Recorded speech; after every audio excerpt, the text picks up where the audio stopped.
Hello, assalamu alaikum. Assalamu alaikum. Learning how to say. Afternoon. Say Somali. Hi. Fi'anta. Say that. Hi, Pianta. Soo dhawaada. Assalamu alaikum warahmatullahi wabarakatuh. Saa idinka ballan qaadayba haddii alla idmo. Waxaan rabaa inaan soo jeediyo insha Allah muxuu ahayd wixii su'aalihi aan ka jawaabno live feed aan soo galnay waxaa ila fadhiya saaxadba alaaba iga barateen Emmanuel Olawale oo lawyer ah marka Emmanuel welcome say hi. Assalamu alaikum. Hi. Say hi, introduce yourself. Don't be shy. Olawale, I'm an attorney, and some of you have asked questions on this forum before, so we're here to answer all your questions about deportation, immigration policy, and things like that. Marka waxaan ku bilaabaynaa su'aalan soo diyaariyay su'aalihii muxuu ahayd ayaan ka jawaabaynaa haddii alla idmo Abdulqadir Abdullahi soo dhawow and he said thank you both of you and the lawyer. That guy said that. soo dhawaada su'aalaha fadlan isku daya inaad muxuu ahayd si kooban aad u qortaan intii aan ka gaarno ayaan ka jawaabaynaa inta kaleetana haddaan ka gaari weyno kama gaarin. So I'm telling them to be concise about the questions and we can answer as much as we can. For the time we have about 30 minutes to 45 minutes. Abdullahi Sodo and Abdifitah Abdullahi Ma'an. I think Ukiyala Ubahan, I need glasses, I think. I'm gonna share it here so people can see it more. Yeah. Go ahead, talk to them. Yeah, before the questions start coming in, we need to note that the current administration has ramped up enforcement when it comes to removal, deportation. There are a lot of people who normally would not have been picked up that have been picked up since the beginning of the new administration. So something simple can lead someone who doesn't have a green card to be sent to deportation proceeding. So if you have a green card or you don't even have anything, you have to be extraordinarily careful when it comes to violating the law. And let me before he says Abdullah says I had the questions only regards to immigration. Yes. su'aalaha immigration kaliya waaye muxuu ahayd saalas asagaba waa immigration lawyer marka immigration ka bas waaye inta badan dadka taas ayaa su'aalo aad u fara badan laga soo weydiiyaa inaan ka jawaabo ayaan isku dayaynaa sida Emmanuel uu dhahay dawladan cusub waxay bilowday inay dadka muxuu ahayd taraafto dad aad u fara badan waxyaabo badan oo dadka lagu qaban jirin ay ku qabtaan dhibaatooyin fara badan ayaa soo kordhay marka waxaa kaloo jiru yiri qofkii aan sharci lahayn oo kale waxyaabo badan oo wax weyn ahayn oo dadka lagu qaban jirin in hadda lagu qabto ayaa la keenay marka dadku waa inay aad iyo aad u taxadaraan. And first, before everybody comes in, I'm gonna ask you these questions that I prepared. Okay. Most of the questions regards to the asylum seekers. What is the deal? How is the new administration treating them? What can they expect? Currently, asylum has been on the back burner for a while now, and that's because the courts are overwhelmed. If someone files an asylum case right now, normally they try to process them within 120 days. If they are not processed within 120 days, then you can't even get a work authorization until the asylum has been open for 120 days anyway. So they try to process it as quickly as possible. Then if the asylum is not approved during the first interview, it's kind of a denial, but they don't really want to call it a denial, but it's still a denial, because then they send you to the immigration court to go and present your case before the immigration court. That can take, right now, it's taking between 6 to 8 years before you get a final hearing, if you choose not to have an expedited hearing. And immigration waxaan ka hadlaynaa waxa la dhaho asayliga oo ah su'aal aad u fara badan ee dadka soo weydiiyeen sida uu sheegay Emmanuel muxuu ahayto asayliga dadka oo hadda asayliga buuxsaday applicationada noocaas haysta maxkamaduhu hadda ayaga ma dadejinayaan so waxa kaana laga dhigay waxa dhow waa gadaal looga noqon doonaayo kaleeta inta badan kaysaskooda qaar muxuu ahayto lama dadejiyo lama soo furo muxuu ahayto taasoo ka dhigaysa qofka xitaa inay ku adkaato inuu helo sharci uu ku shaqaysto work permit in la siiyo camal mararka qaarkood hearingka ugu horeysa markii loo qabto hearingkaas oo ah 120 maalmood gudahood in lagu sameeyo oo ah 4 bilood gudahood waxay sameynayaan qofkii ma dhahayaan si toosa wixii waan kuu diidnay oo kaleeto si toosa waan kuugu diidnay ma dhahayaan taa diidmo waaye laakiin xoogaa way ka wareeganayaan markaasay waxay sameynayaan qofkii ayay waxay u diraayaan immigration court maxkamadda oo muxuu hayto immigrationka maxkamadaas ayaa muxuu hayto qofka muddo iska daba wareejinaysa taas oo keenaysa in qofkii uu meeshaas ku dhex jiro muddo 6 ilaa 8 sano ah muxuu ahayto uu halkaas isaga daba wareego kaleeto so you said the 120 days if the case is not approved they are sent back to immigration court. No, the 120 days is the waiting period before you can apply for work authorization. 120 days. Yes. 120 maalmood waxa way xilliga inta aad sugaysid si aad u buuxsato sharciga shaqada work authorization midka la dhaho. So if the first hearing they don't deny it and they don't accept it and they send it to immigration court, is it likely the case will be rejected later or like there is a hope for that person? There's hope for that person if they really have a good case.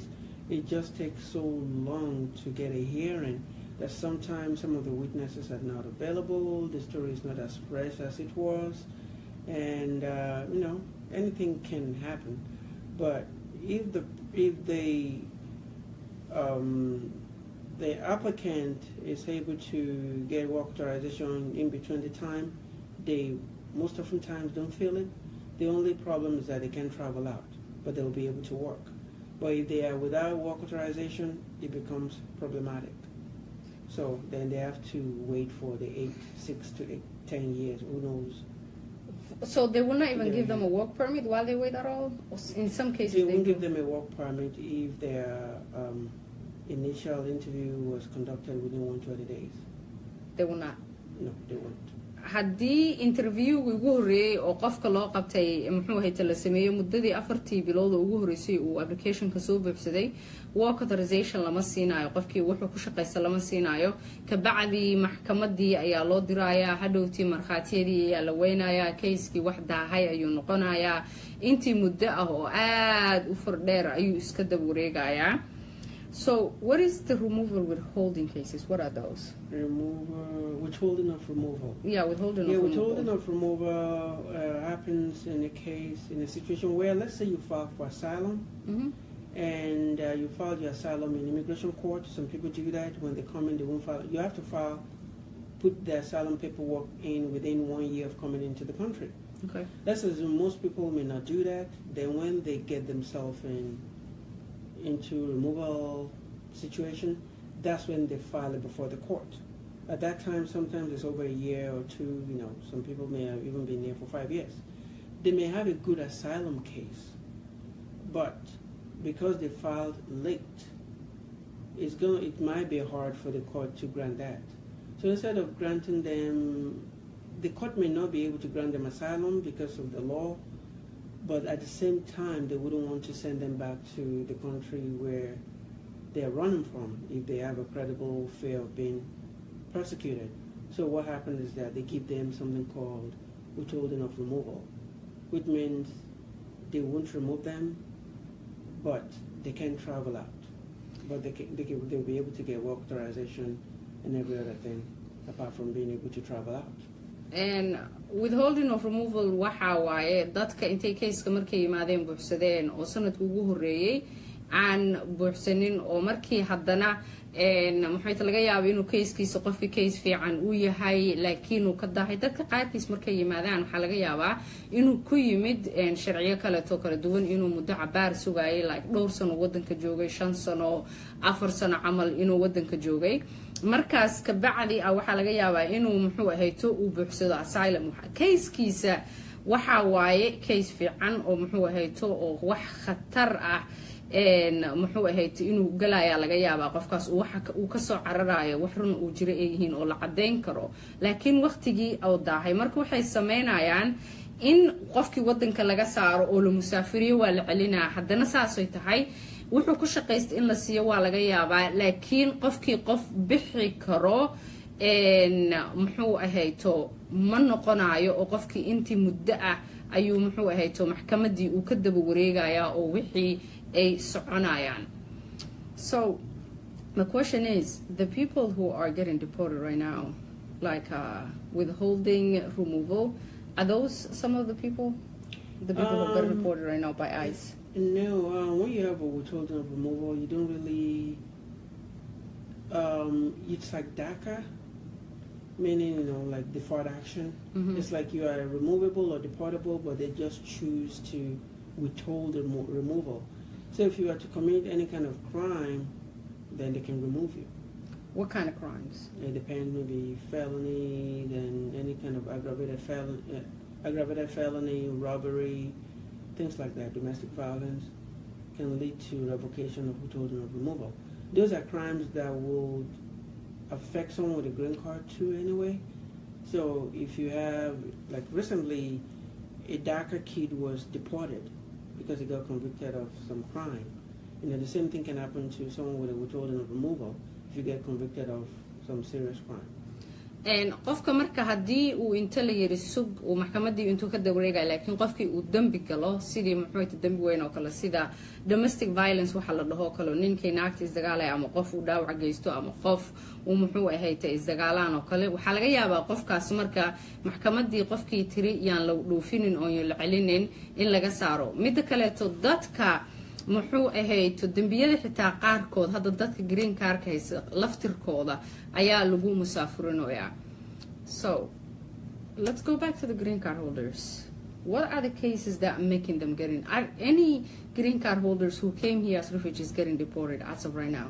Some of them, did that happen? Yeah, it can happen. If whether you get a green card through asylum or a refugee program, if you commit certain crimes. Like what? Like, for instance, if you commit crimes of moral turpitude or, crimes that involve, like, let's say, for instance, you went into Walmart. Okay. And you shoplifted something. Okay. That's one crime. Then you went, the same day, you went to Target, you shoplifted something else. That's two crimes. Okay. If you get convicted of those two petty crimes, you could be subject to deportation. Okay. If you commit a fraud of over $10,000, you could be subject to deportation. Okay, let me explain that to them. And dadka green card ka haysto oo la dhahoyo maxay waa la musaafirinoyaa waxyaabaha waxaan iri maxay yihiin waxyaabaha dadka lagu musaafirin karo marka waxyaabaha lagu musaafirin karo waxa kamid ah kaba soo qaado yiri mataal u bixiyay mataalka waxa waaye Walmart yaa tagtay oo kale tuug qof ah tahay waxba soo xaday waa ka soo tagtay taas waa hal dambi haddana taargadoo kala tagtay dambi kala gashay oo wax kala xaday labadaas dambi hadii lagu cadeeyo sharci kasta hayso hadii aad green card haysatid oo labadaas dambi lagu cadeeyo green card ka saarta ku qaado qof waxaad noqonaysaa la musaafirin karo iyo forgery ka badan lacagta $10,000 ah hadii aad gasho ayadana waa lagu musaafirin karaa dadka. What else? Go ahead. Yeah, so felonies to, aggravated felonies like murder, kidnapping, rape, those kind of serious crimes can lead to removal proceeding, even if you have a green card. sida dambiyada waaweyn oo kale qofka haduu qof dilo kale to qof haduu dhac sameeyo kale haduu kufsi keeno kale sharciga rabta hayso hadii aad green card hayso qofkaas oo kale tana waxay ku keeni kartaa in la musaafiriyo asagana oo qofkaas musaafirinta daaqadeeda ayuu soo hoos galayaa. Okay, there are rumors, people saying even if you're a green card holder, like minor things such as traffic tickets, you can be deported for that. Is that true? No, that's not true. waa maqluusin lawyerka wuxuu dhahay sheekada ah dadka xitaa tigidhada qaatay muxuu ahayto oo dadka aad su-aal aad la iiwa weydiiyaa jirta haddii tigidaan qaadano haddaan tigid qaadano manala musaafurina siduu yiri looyarka run ma ahan dadka hadday tigid waxyaabaha laisku musaafurinaayo kuma jiraan waa wax oo buunbuunina waaye laakiin run ma aha taas. So what other things that people getting deported? Like I heard misdemeanors. What are those misdemeanors people are getting deported with? The kind of misdemeanors that has to do with crimes of being truthful, like I said, like shoplifting, fraud. You know, there could be 2 or 3 misdemeanors, but they have to do with stuff like that, like stealing, forgery. Even though they might be classified as misdemeanors, under immigration law, if there are more than 2, you can be deemed removable, even if they occur at the same time or at different times. And dambiyada la isku musaafurinayo sida ama qasheen waxa la dhaho waxa way misdemeanor dambiyada ayaa waxay u kala baxaan dambiyo waaweyn oo felony ah sida qofka abdu qof dilo oo kale kufsi iyo waxyaabahaas muxuu ahayto uu sameeyo kaleeto taas ayaa dambiyada feloniga ah marka misdemeanorka uu lawrka sheegay waxa way kaba soo qaad haddaa waxa didoo kaleeto haddaad muxuu ahayto forgery sameysoo kale marka maxkamadii immigrationka markii la tago waxaa dhacaya 1 ama 2 hadday yihiin oo bataan ka bacdi judge wuxuu eegayaa qofkan inuu qof uusan ahayn fiican oo wadankii qof laga musaafirin karo uu noqdo. There was a question that I just glimpsed at there, but we'll go back to the questions later. He said, if you owe the government some money, will you be deported? No, you won't be deported, but if you want to if you file for naturalization, they won't approve your naturalization until you paid all your back taxes. You can't naturalize without paying all taxes up to date. lacag su-aasha ahayd hadday aan fiirinayay muxuu ahayto qofkii lacag lagu leeyahay musaafurina maya laakiinse hadhowtii haddaa green card leedahay oo kaleeto oo aad buuxsatid waxa muxuu ahayto citizenshipka naturalizationka waxa la dhaho adoo dawladda lacag kugu leedahay laguma siinaayo sharciga waa in lacagtii lagugu lahaa oo IRS ay kugu lahayd aad iska bixisaa. Is that a new rule or that always has been there? It's always been there. If you're also owing on back child support too, if you're not taking care of your kids, it might also affect your naturalization. Sida waa maqloosin wiilasha waliba haddii lacagta child support-ka la idinku leeyahay naturalizationka lama qaadan karo. I know dadka waxay leeyihiin wiilasha maxay ka rabtaa laakiin that is true. haddii dadka qofka uu lacagtii 2 lacagoodba haddii lagugu leeyahay sharciga laguma siinayo lacagta muxuuta IRS-ta iyo child support-ka labadaba nimanka waliba tan child support-ka wiilashay saameynaysa you'll be surprised gabdhaha ay saameynaysa xitaa waa arkay marka qofka tahay boo haddii child support lagugu leeyahay ayadana way ku saameynaysaa muxuu ahayto in lagu diido sharciga oo lacagtaas markaa soo bixiso ka bacdi haddana aad dib u soo raadsato. So let's go back. So who is actually getting deported? Like everywhere you check, there are people who are getting deported. Like are those only illegals, people who have no documents whatsoever, or are some people who have documents and they're just getting deported? There are a lot of rumors out there. Yeah, I wouldn't call anyone illegal because no one is actually illegal. Okay. I can say people who are possibly undocumented because most people came in either with a visa and overstay, but some people came in through the border, but that doesn't make them illegal. Okay. Yeah, the people that are getting deported are either undocumented aliens or some who has an order of deportation on them already, but the government has not enforced it for a long time because they are not deemed to be national security, because the last administration focused on people who are a threat to national security, people with convictions, or not minor traffic violations. But if let's say you're undocumented and right now you get picked up for, let's say, minor traffic violation and they report you over to ICE, you might be subject to deportation. So the deportation or the removal has nothing to do with the traffic violation, but the underlying fact that they're undocumented. So the rumors that traffic violation can get you deported is partially true but not accurate, because if let's say for instance you're an asylee if you get caught in minor traffic violation, they won't subject you to removal. But if you're an undocumented immigrant and you get caught with a traffic violation, then you may be subject to removal if the police decide to let ICE know about your status. And dadka marka waxaan iri illegal kamiya illegal hadal saxan ma ahan undocumented ayaa la dhahaa ayuu dhahay lawyerka. Thank you for the correction. And marka dadka la deport gareenay ama la musaafurinayo waxa waaye kaba soo qaad dad muxuu ahayto wadanka wax badan joogay oo do meel ay muxuu ahayto ugu jirtay in la musaafuriyo maadaama ay ugu jirtay systemka in la musaafuriyo dawladii horeeto oo dawladan hadda jirta ka horeysay dadka qaarka muxuu ahayto ma aysan saari jirin muhiimada haduusan qof wadanka khatar ku haya uusan ahayn muhiimada lama saari jirin oo lama musaafurin jirin oo dawladdu waxyaabo kale ku mashquuli jirtay dad marka badan oo waxa jir intaasoo sano laga yaabo in ay ku jireen muxuu systemka in wadanka laga saaro laakiin maadaama aysan ahayn dad khatar wadanka ku hayo wax national security loo aysan keenaynin dadkaas oo kale laguma mashquuli jirin awl waa la iska deen jiray dadkaas ugu badan dadka la qaadayo midda dadka hadii ay qaadaan muxuu hadii ay sameeyaan kaba soo qaad tigid ay qaataan oo kale waa la celinayaa qayb ayaa sax ka siday sax u tahaan idin sheegaa marka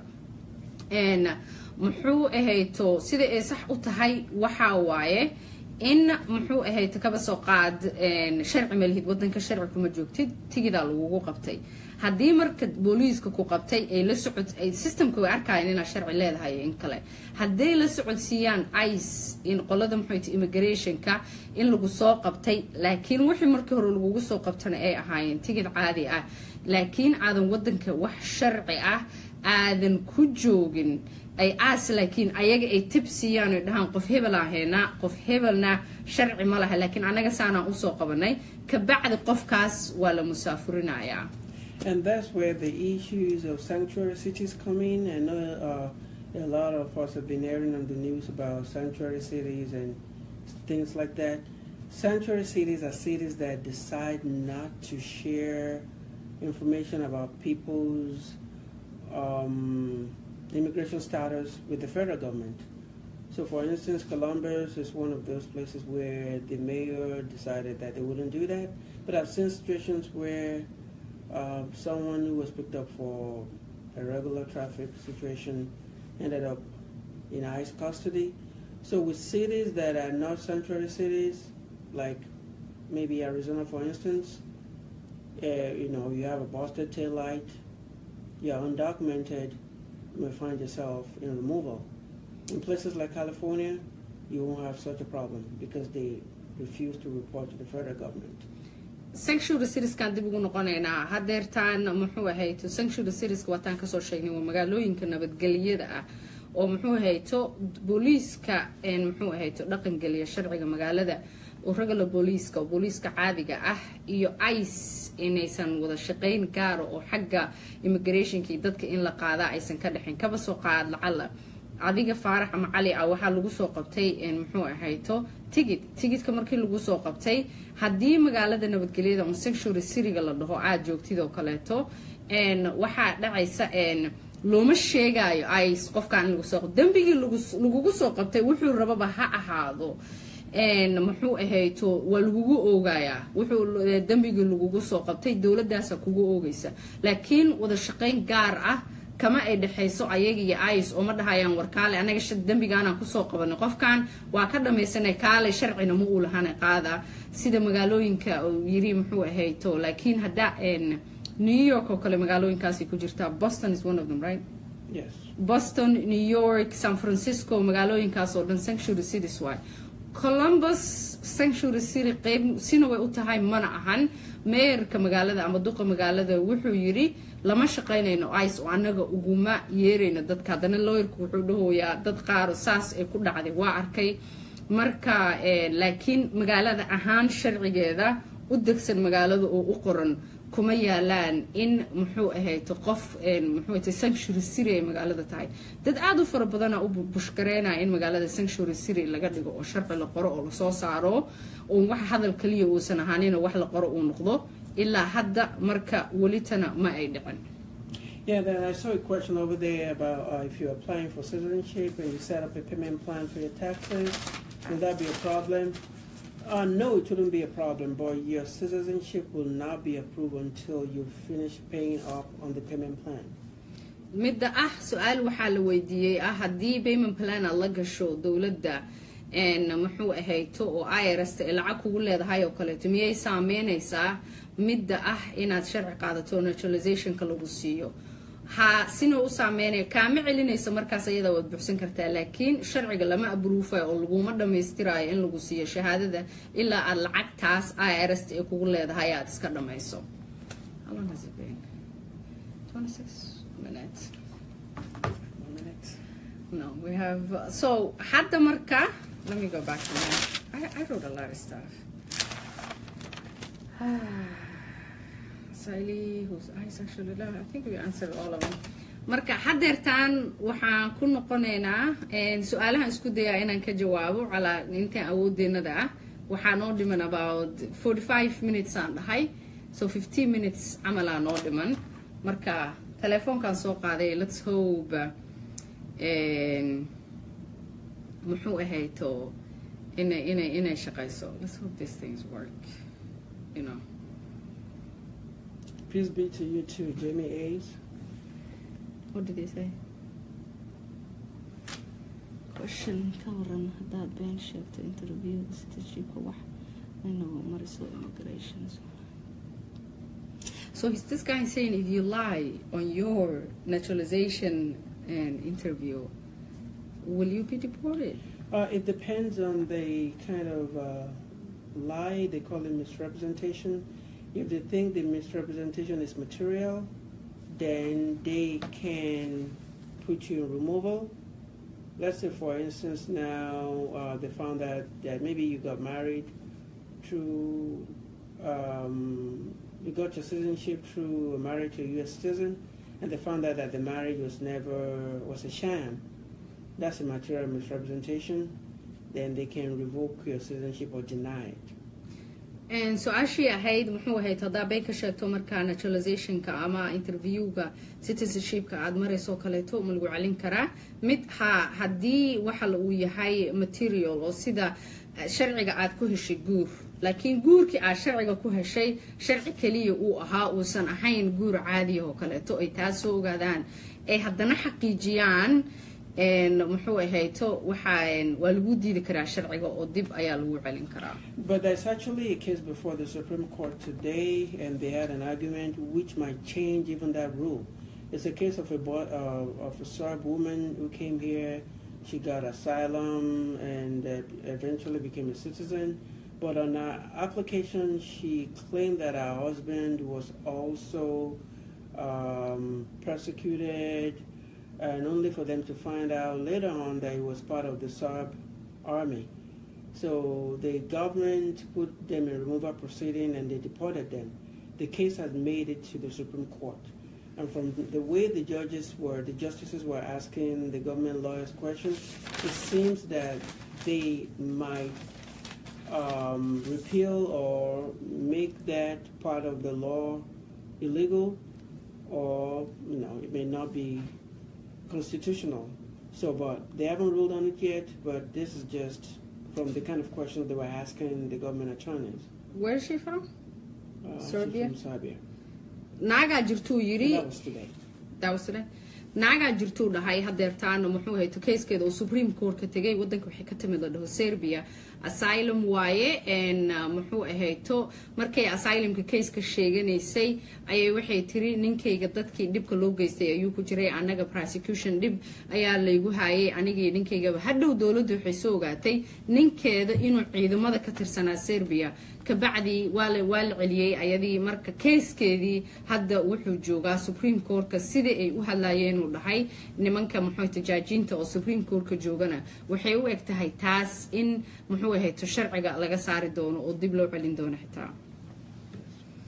So I'm gonna try to answer a couple of questions. Wow, that's a lot. su'aalaha isku dayaa inaan ka jawaabo and I need glasses. Okay, Thank you, thank you. Yeah, that's not true, Mr. Nolosha. Dadka ah in la wada xiraayo run ma aha taas. Idea Abdullahi Ahmed Kado inaad okay, how about if you owe money? We already answered that question.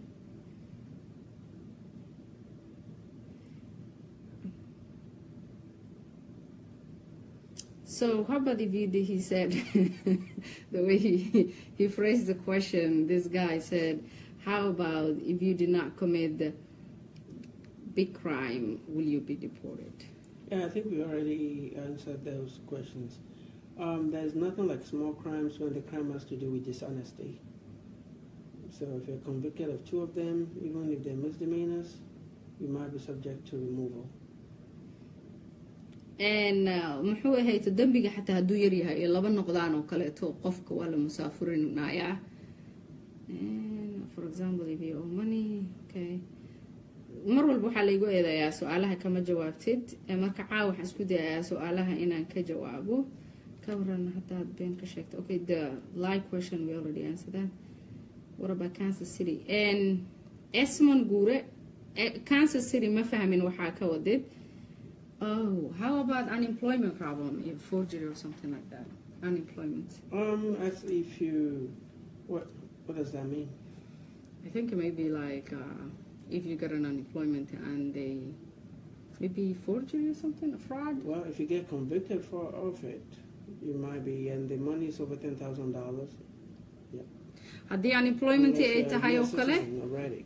And haddaad citizen ahayn unemploymentiga muxuu ahayd intaa been sheegtay oo kaleeto lacagtuna ilaa 10,000 ay gaaraysa ha way soo hoosgalaysaa. Thank you, thank you. He says beast to both of you. You know? Okay.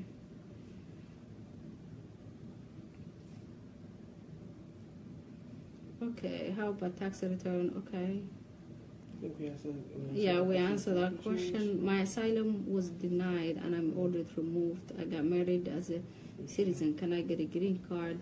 Can you the wife living without leaving the country? The answer is it depends. If you've been ordered removed, you can't do anything or gain any kind of immigration benefit until you have that removal order rescinded. That means that they have to cancel that removal order or vacate it. Or that's the only way that you might be able to get any kind of benefit through your wife.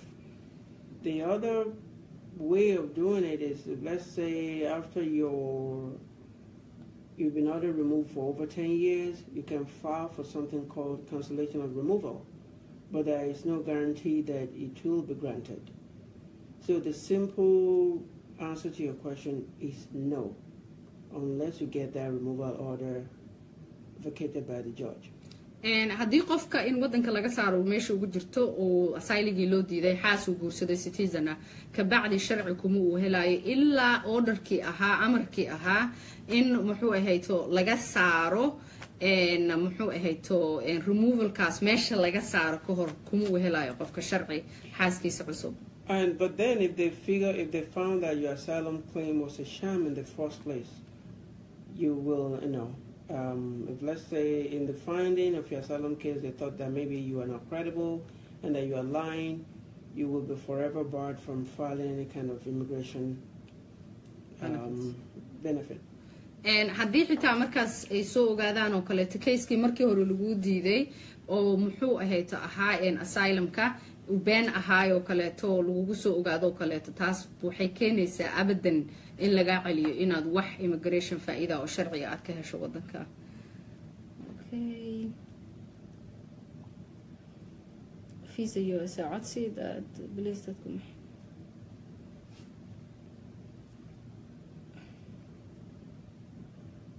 So there is, the IOM funding. When refugees come to this country, there are an agency that pays for that. Mm-hmm. How about if they owe that money? Will they be subjected to two things? Will they be subjected to deportation, or will that affect their naturalization? No, it means that means that it's a loan. it's a loan. No. Loanka maya kuma jiro. IMta lacagteeda kuma jirto. Okay. Thank you, Abdul. Green card ayaan xareeyay anigoo hal qoysa marka aniga wiilkayga waxaan nay furo xaaskayga waxaa la dhahay pending way intee qaadan kartaa. So this one I can answer. Taas waxay ku xiran tahay dawladda. He was asking as a family they applied green card.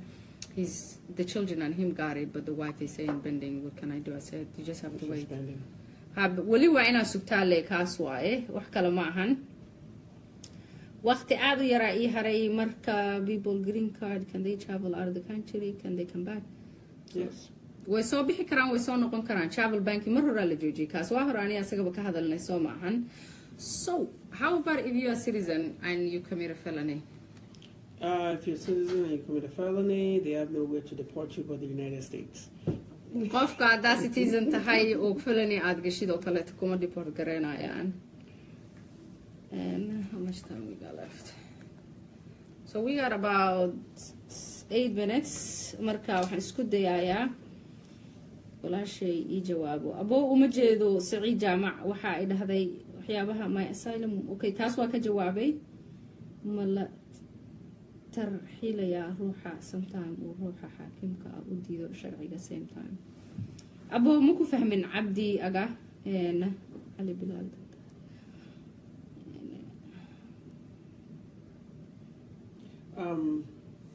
If you want to call my office, is 614-772-4177. 614-772-4177. But the guy asking for the number. Ma maqlaysin lawyerka numberkiisa wuu idin siiyay lacagta OAM-ta.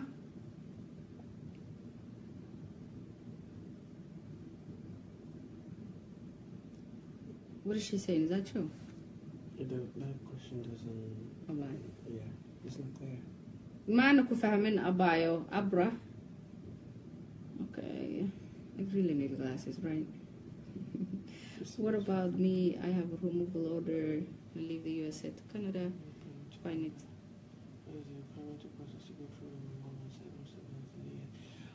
There's something you can file if if you have a removal order against you and you are outside. There's some, after staying outside for about 2 years, there's actually a relief you can file to allow you to return if you can prove that your family members over here needs to reunite with you. Yeah, that's a relief for you. But then you really have to go through the process, file the petition. Sometimes it could take between 6 months to a year for them to process it. If it's approved, then you might be able to come back. qofka hadii intuu baxo loo diido sharcigu Canada kala tago in 2 sano haduu wadanka ka maqan yahay si uu ku soo laaban karaa jiro reerkiisina ay wadanka joogaan oo kaleeto in codsi ayuu sameeynaya codsi waqti dheer ayuu qaataa muddo 6 bilood ilaa sanad oo kaleeto ah laakiin in inta laga aqbalo laga saaro removal kaas waa laga yaabaa travel bank waa la joojiyay su'aalaha hore uga jawaabay kama jawaabeeno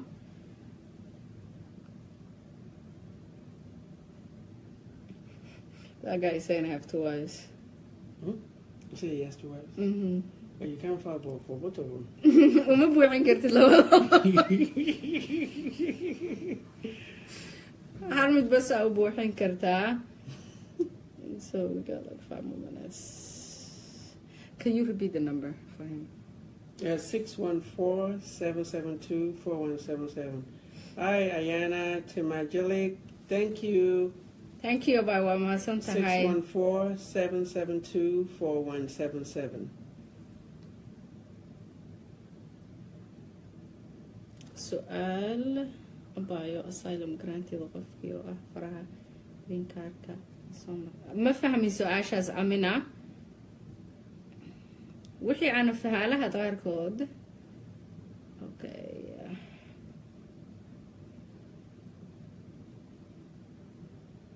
That question, Abdi, waan ka jawaabnay, so we're done. I think it's all right. 772-4177. Thank you, Mohammed Dick. thank you aada u mahadsantahay cabdi aga abo ma ku fahmin su'aashaadaan ugu dambaysiinayaan soo weydii we got 5 more minutes and numberka wakaasa halkaas uu ku qoran yahay wiilkaas maxamed deeq ayaa meesha ku qoray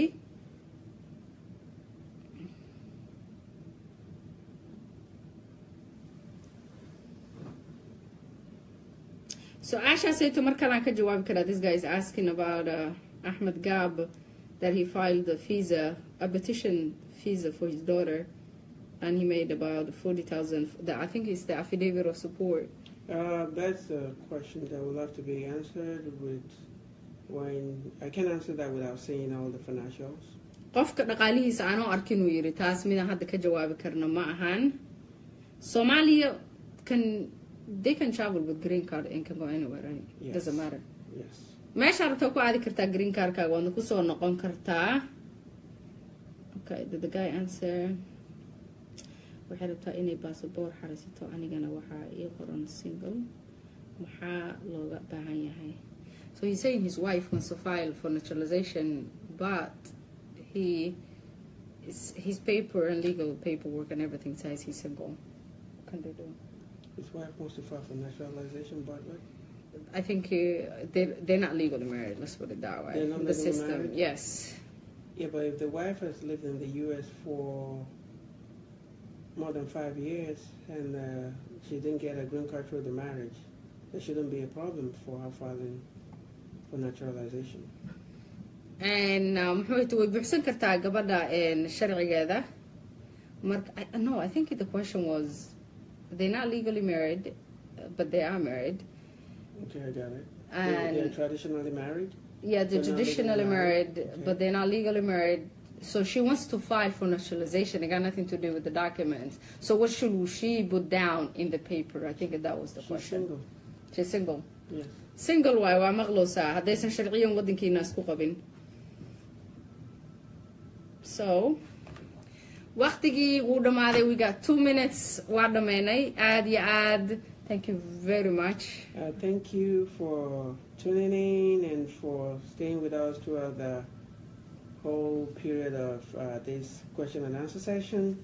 If you have more questions, call the office at 614-772-4177. 614-772-4177. And thank you for having me. Oh, thank you. Thank you. waa maqlaysiin soo waca lawyerka haddaa wax su'aala aa qabtaan oo kaleeto muxuu ahayto aad rabtaan su'aal immigration aad isaga idinkaga jawaaya lambarkiisa wuu idiin sheegay.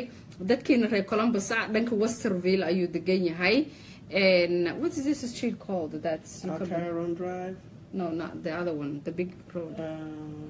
Frontline Road, Cleveland Avenue.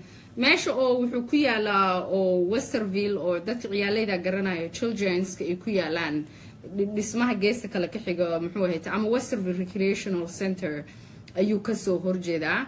meeshaas uu ku yaalaa. aada u mahadsantihiin saa mar walba dhegaysataan insha Allah. qaybtii muxuu ahayto the first 100 days of Donald Trump part 2 is coming muxuu ahayto either tomorrow night or Saturday night. saan firaaqo u helo intaan shaqada kasoo baxay ku xiran tahay haddii alla idmo. muxuu ahayto aada u mahadsantihiin habeen wanaagsan.